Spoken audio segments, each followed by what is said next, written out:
This morning, a story you're going to see first here on Fox 61. Police in the town of West Hartford have arrested a man again accused of sexual assault of minors. Let's get straight out to Fox 61's Esther Catro, who has more on this. Esther, good morning.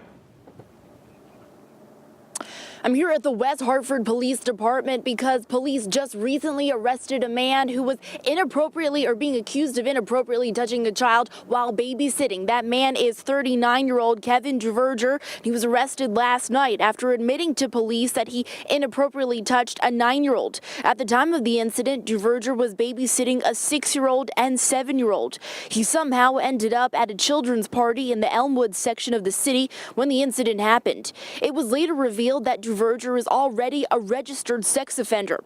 He was arrested for similar charges back in 2009 and had recently gotten out of prison.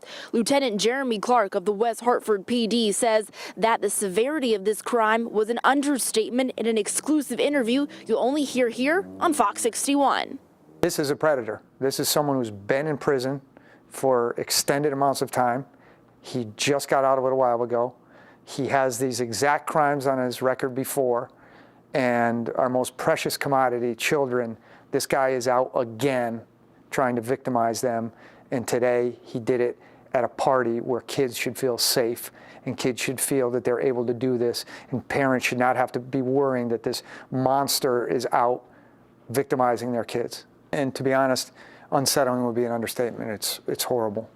It's beyond words that this predator is out on the streets and he's doing the things that he's doing. Duverger is currently being held on a $200,000 bond, and he's expected to be arraigned in court tomorrow. Police are asking that if there are any other victims to please come forward. I'm reporting live here in West Hartford. Esther Catro, Fox 61 News. All right, Esther, thank you very much for that report. Also new this morning, firefighters were on the scene of an explosion in the town of Mansfield for several hours on Friday. The call coming in just after 5 p.m. for the Spring Hill Inn. Actually, that fire happened yesterday. That's right on Storrs Road. At least 6 people were injured, with Lifestar taking at least one person to Providence Hospital, another taken by ambulance here to Hartford Hospital. The area where it all happened, Route 195, right between Route 175, closed for nearly 2 hours, but then again reopened around 7:30. Those who are inside the building still shaken by the incident. All of a sudden, this like whooshing sound, and the door flew open, and then I heard glass breaking, and then a boom, and then I heard everybody else was running out. The state fire marshal and Mansfield fire marshal are currently investigating the cause of that explosion.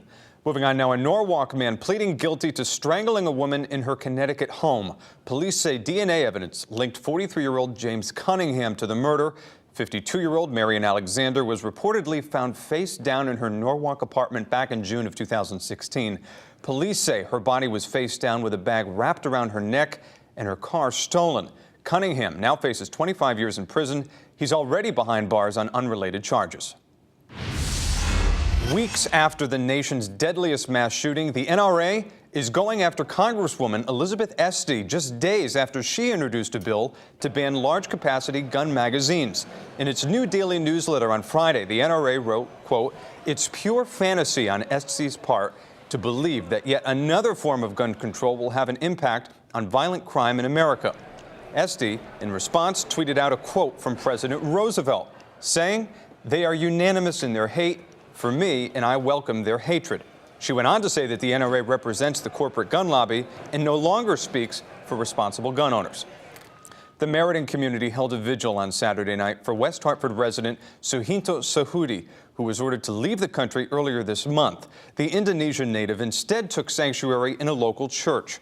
The 68-year-old came to the United States back in the 80s as a Fulbright scholar. But after his student visa expired and without option to gain status here in the United States, he continued to live here in Connecticut. Last night's vigil was held at Sanctuary Church right off Paddock Avenue. Hillary Clinton was in Connecticut this weekend, signing her new book entitled What Happened. Fox 61's Esther Catro was at that signing. That happened at R.J. Julia's bookstore in Middletown, and she talked to people who were very eager to meet the former presidential candidate. Take a look.